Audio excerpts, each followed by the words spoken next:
News First, face to face with Mariam Gunvijaya. A very good evening. You're watching a face-to-face on TV1. I'm Mariam Gunvijaya. Before we start off the program for today, I'd like to wish all our viewers, the female representation, the female population watching our show, a very happy Women's Day. I think not just today, not just this week, not just this month, every day must be dedicated to all hardworking women in the country and across the globe. And to discuss these matters and much more, we have the Executive Committee member of the National People's Power of the Jatika Jana Balthazaar, Vraie Balthazaar, with us tonight. A very good evening, Vraie, and welcome to the show. And happy Women's Day to you as well. Good evening, Mariam, and thank you for the wishes. And I think a lot of what we must do is try to create, like you said, enable a space for women. That's not just only about a day, but it's a very important day to acknowledge. So I'm very happy to be here with you. Of course. Vraie, I think about a couple of weeks ago when the people were talking about the Jatika Jana Balthazaar, or the NPP, your leader, Anur Kumar Dissanayaka's trip to India was quite the talk of the town. But now people have come out of that idea a little bit, and they start to talk about these women's conferences that you all have been holding across the country, and the progress, the turnout seems to be good. What's that about? Can you share? Sure. So for us, Mariam, this was a very decisive and long, it was something that we thought of long and hard, because we also understand how important it is to mobilize women, to politically mobilize women. And I think in the history of Sri Lanka, women have always been mobilized just before an election, and usually with the regular incentives, which is, here's your 10 kilos of rice, or here's your voucher, or here are books for your children, and then, gathering women for meetings and encouraging them to vote with very kind of brief promises. But what the NPP wanted to do, and this is what we've been thinking about for a very long time, and this is not just a random kind of thought that we had, but a very, I think, decisive strategy. So if you look back about 2.5 years ago, we decided as NPP that it was very important that internally, our party and also our other leaders, not just on national level, but at district level, at electoral seat level, also understood the importance of women and gender.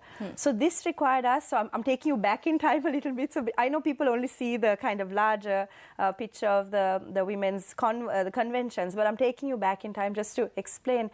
So we decided to have like gender workshops with women in each district. We picked leaders from each of these spaces, and we had like workshops on women and economics, women and gender. We talked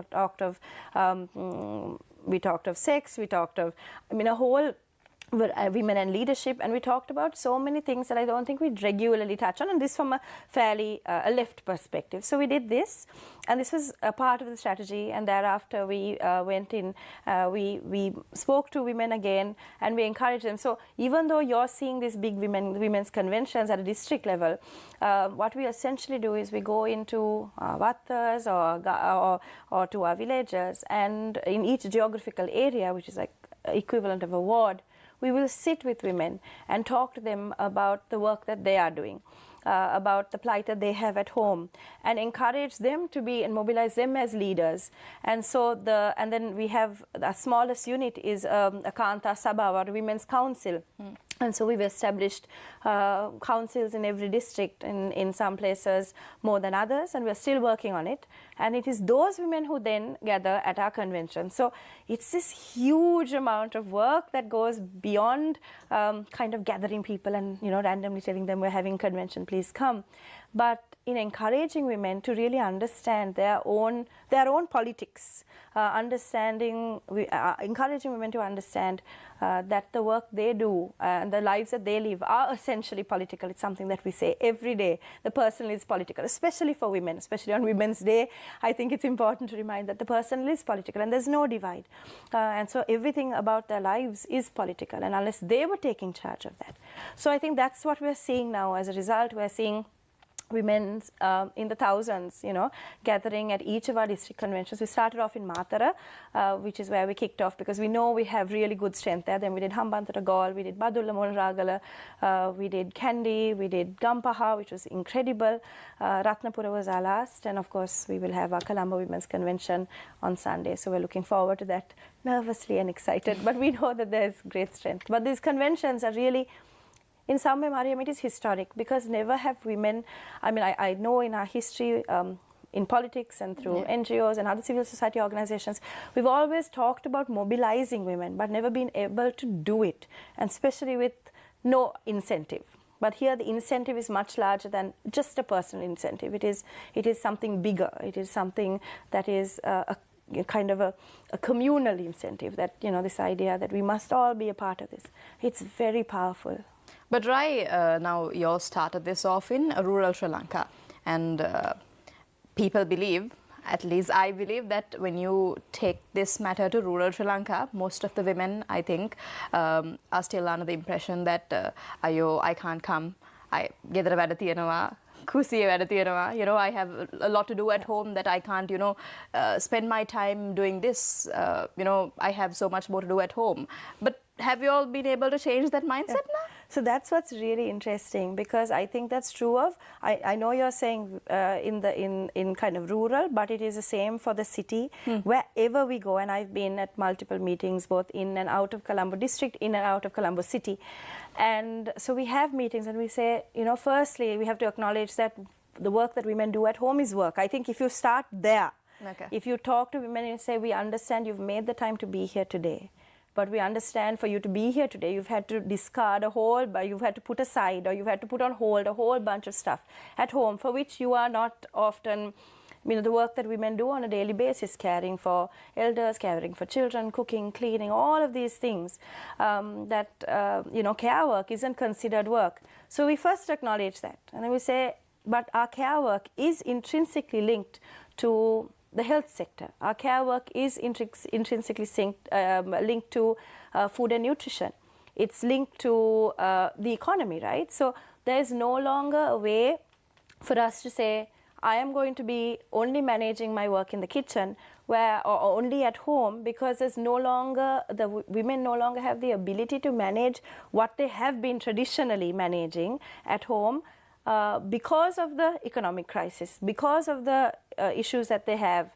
So I think that in itself is really that understanding that these two political life isn't an outside entity. Like to think that politics has no place in their lives, which is very, I think, very common for a lot of Sri Lankan women to believe, I have had to believe, because we've been distanced from politics. We've been told that politics has no place in our lives. It's an ugly place. I think I've had that chat with you before. It's an ugly place. It's not a place for women to engage.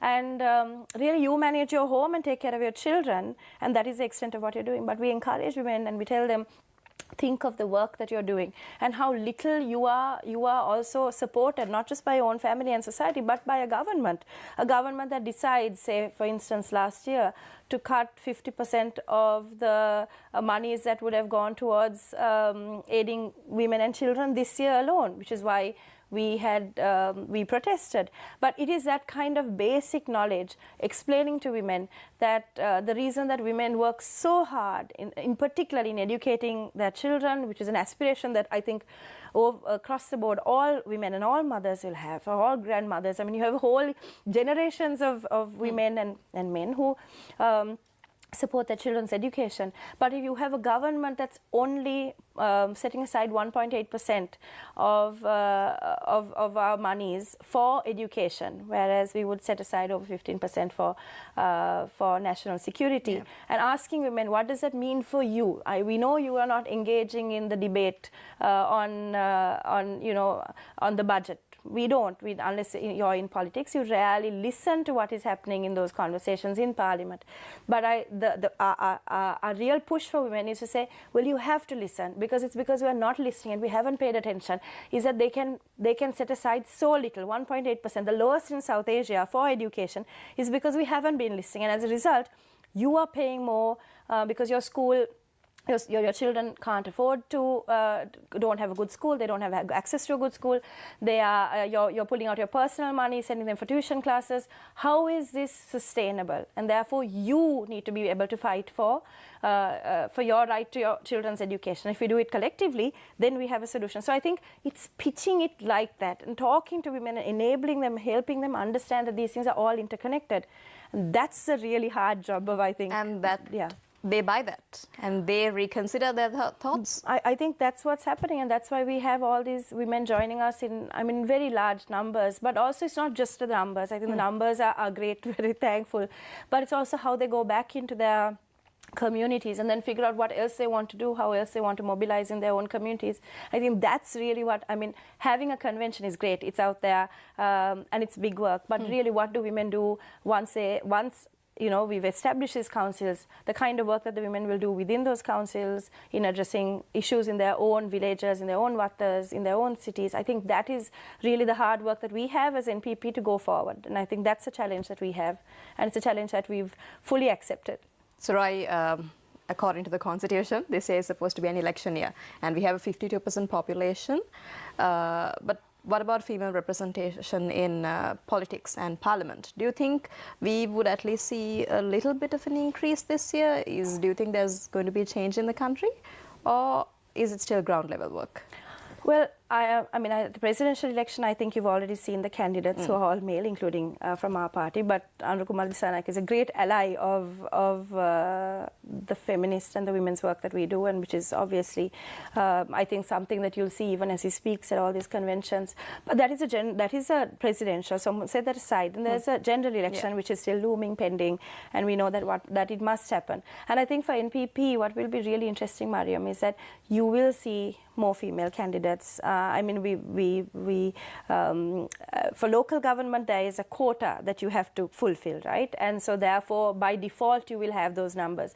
But I think you will see that change, in particular with the NPP, because we've been working with women. This has been central to our work. It's not kind of a showpiece. It's not something it's not something that we're doing for just the optics. It is something that we are doing within to also bolster and to encourage women's leadership. And so I think you will see more nominations. It's up to the people to decide if those are the people or the women that they want leading their country.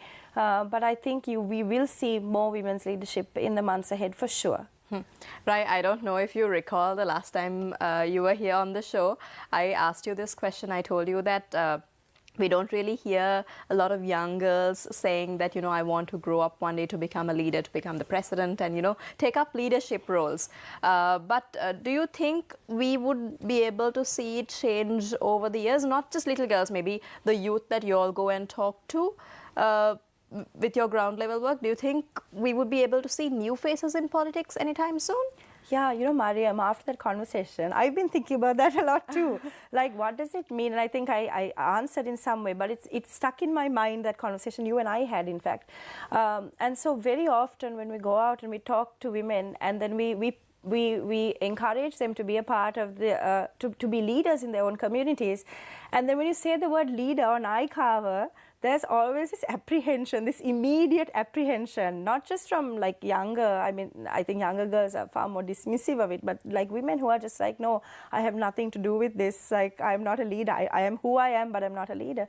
But it's because we really don't hear in schools, in society, in those spaces, we don't hear women being positioned as leaders, or we don't have enough leaders to kind of look up to, who are women, who are in politics, who are empathetic, who are strong, who are rebellious and wonderful. We haven't traditionally, but I think now in particular, with movements like this, with the NPP Women's Movement, which I think is beyond just the NPP, Mariam. I don't think it's just a circle of women in the NPP. What we are doing essentially is changing the mindset for not just women in our party, and not just people who are looking to vote for us, and not just our voter bases, or not just women in those areas, but you're changing the very fabric of political society by encouraging women to rethink and to position them as leaders. So I think my answer is yes, there will be younger people. We've seen just in the process of the last 3 months in which we've had these conventions, we've seen, I mean, women who are not just on stage, but more women organizers, which is huge in politics to have actively, like, women organizers. It's a very big step because it's such a huge commitment. To have women taking not just the stage, not just getting up there and speaking, but also being involved in processes, right? Which is the creative process, the thinking process behind it, changing certain things. And so those are all essentially very, very political. And what that does is enables not just one party, but an entire system. So we're very hopeful. I think when I came in here last time and I was talking about these possibilities of conventions, it was difficult to kind of, for anyone watching, including yourself and listening, to imagine what this might be like. But we understand it because we're looking at the bigger picture, and we understand that it has great potential to change the way in which women and the youth engage. And I think the youth is also very interesting because we will be also looking at specifically mobilizing the youth in the days ahead, and that's a campaign that will begin in March as well. And I think it will be very interesting to see where that takes us. Right, just drifting apart from the women for a second and, talking about the men. How do you think the men's mindset has changed over the years? When you all had, we were just having the conversation backstage, when you all had your conferences, what did the husbands and brothers and sons and fathers do while they were here? How do you think, okay, not just them, what about the MPs in Parliament, the ministers, the people that you all work with? How do you think their mindsets have changed? Do you think it's not just policy change? Is there cultural change that needs to be done, or has it already been done? That's a really good question, but it's also a loaded question because I think it's something that, within, I can say that obviously a lot of what we do happens because we have an extremely supportive group of allies, our comrades who have been working, who have been enabling and helping us kind of set up these structures, take these conventions forward, and preparing that platform for us. But within those conversations also, there is often, there's always, sometimes there's room for dissent. Sometimes there'll be questions. There will be kind of queries like, is this how it's going to be, or is this really, is this the feminist approach, or where, it's really breaking a level of comfort and understanding that people have had, not just as a party, but not just in politics, but across the board societally. There's a certain way in which we have worked, right? And so to break those barriers require for a lot of conversation, a lot of changing of structures, a lot of, I think, a lot of dissent, but also a lot of kindness. And I think that's what we're seeing internally. And, you have women who have support from their family backgrounds, and you also have women who don't have that.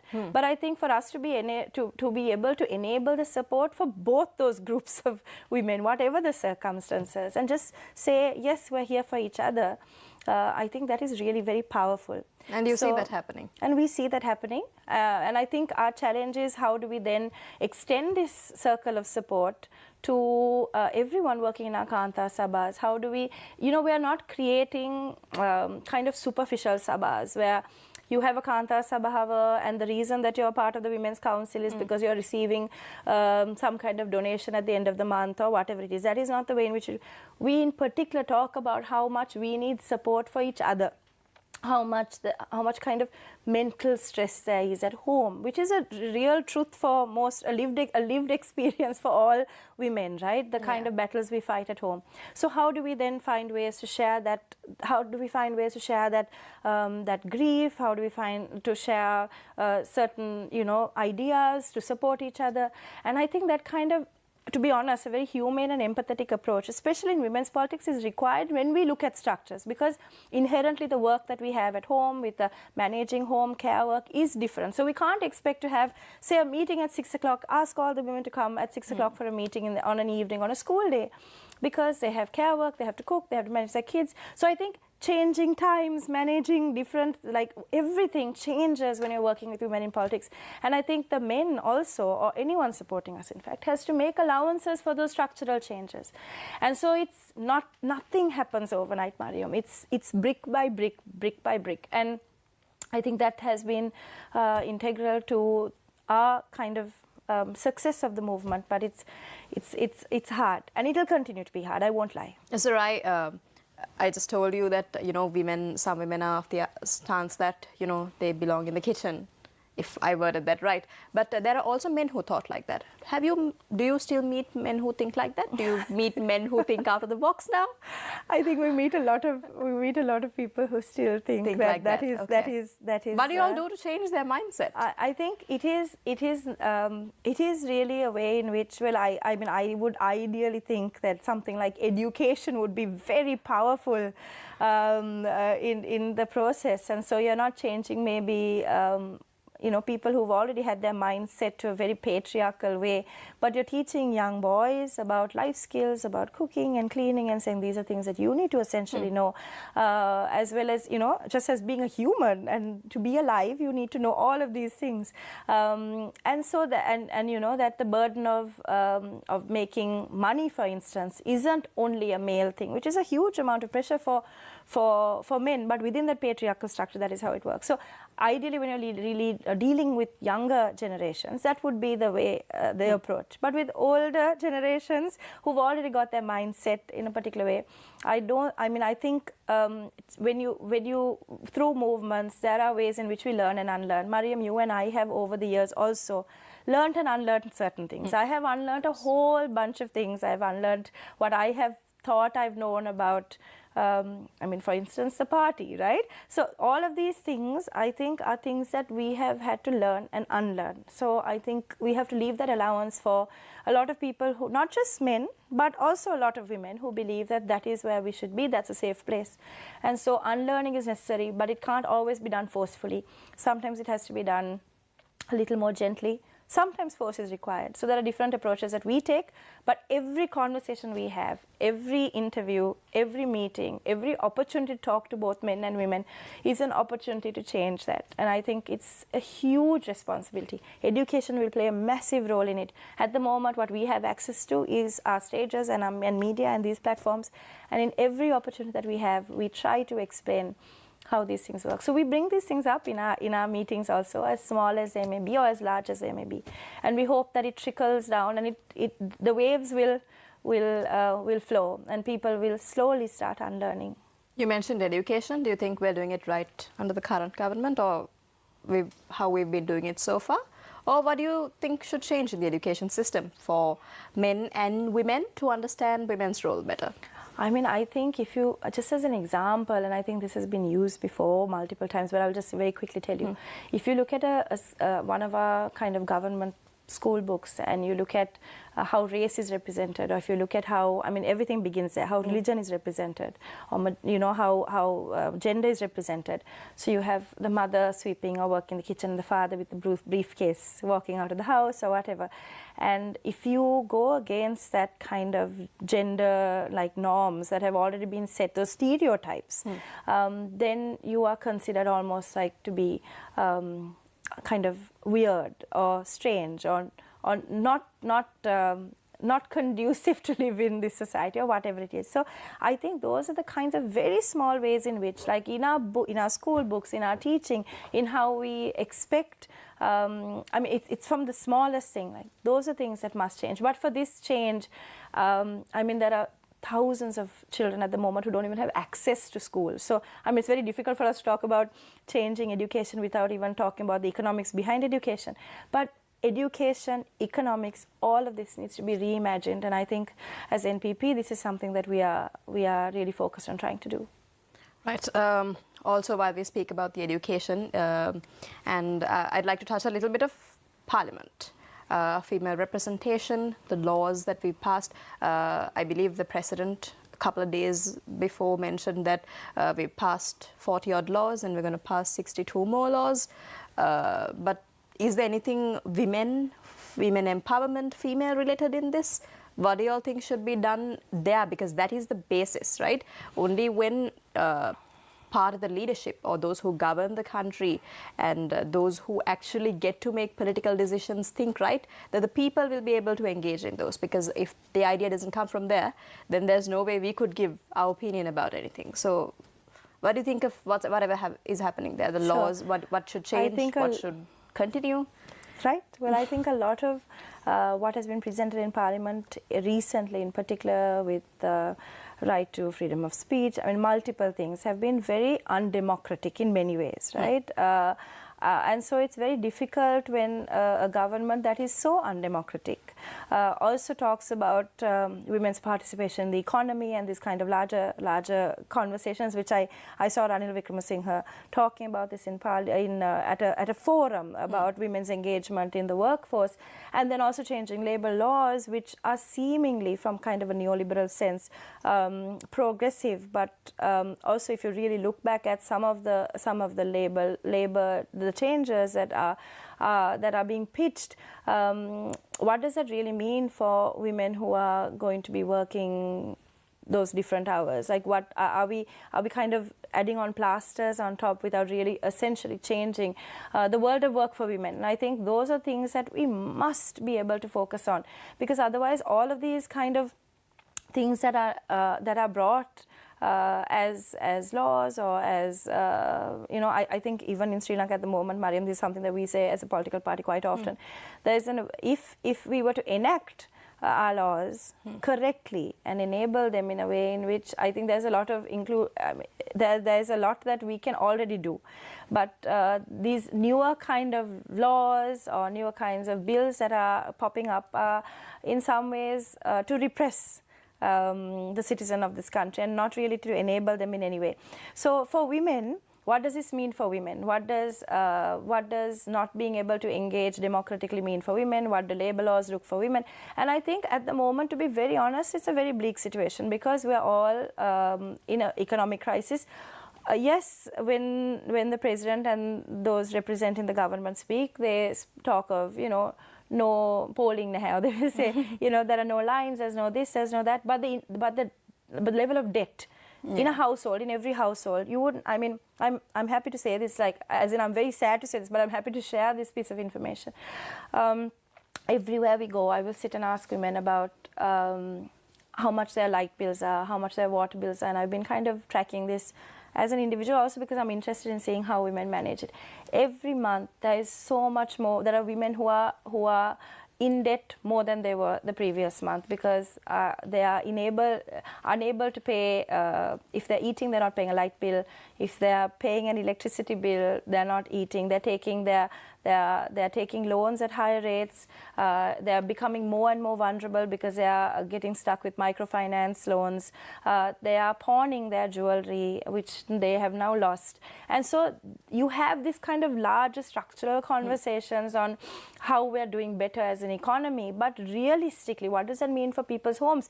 Yes, there's more revenue in certain areas because people are being charged more. Electricity, water, and the cost of living is so incredibly high now, with VAT moving up from 15 to 18%.